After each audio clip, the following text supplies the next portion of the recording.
I'm Allyson Weseley, and I run a high school research program in New York. And in this video, I'm going to give you some suggestions for how you might carry out some psychology research in a high school setting. So the first thing you want to do is do some background research on the topic you're interested in.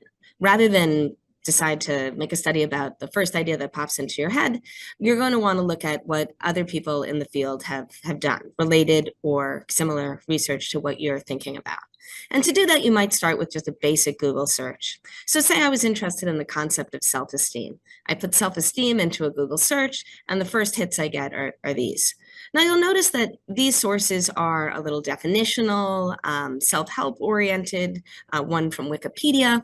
And once you get a grasp on the basic idea of self-esteem, you might then want to read more academic literature. And a great source for that is called Google Scholar. Now, to get to Google Scholar, you just put Scholar into a Google search. It takes you to something that looks just like a Google search and works just like a Google search, but it gets you more academic sources. So for example, my Google Scholar search on self-esteem got me these top hits, and you'll see that they are more research oriented and might be very helpful in planning a study on self-esteem. Now, when you click these links in Google Scholar in particular, they may take you just to an abstract or summary of the research rather than the entire research article. And sometimes those articles are not accessible without purchasing them. But rather than purchase them, I want to suggest you then go to your school librarian and talk about what kind of resources you have, what kind of school databases you might have access to. Moving on. After you've done your background research and you have a sense of what you want to do, you need to design the study. And there are a lot of, and an increasing number, in fact, of what I'm calling cool tools that you can find online that can help you do that.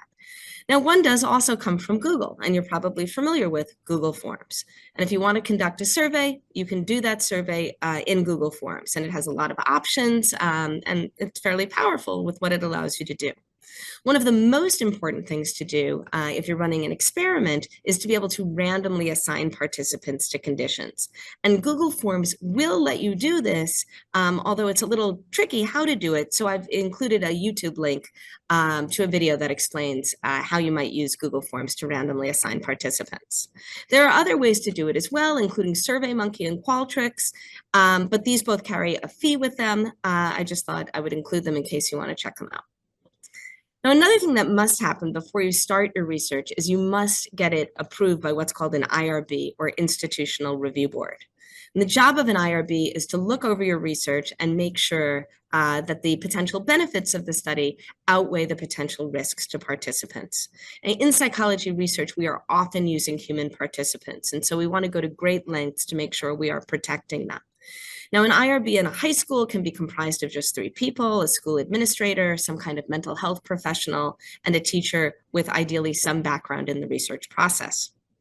I should also note that none of these people should be directly working with you on your project, because that creates kind of a conflict of interest.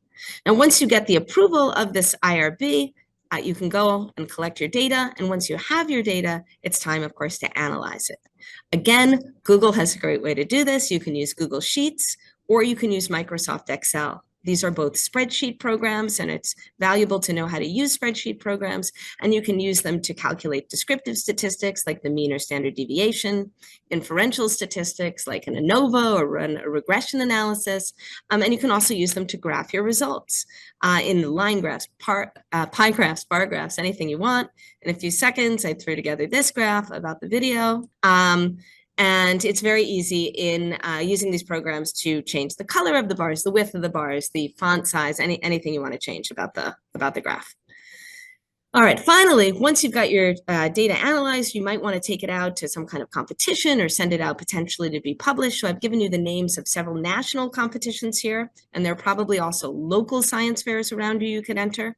And in addition to that, at the bottom, I've given you the names of 2 journals that focus on publishing psychology high school student research. And so you might want to try sending your work once it's done to one of these venues. All right, I hope the video has been helpful, and I wish you happy researching.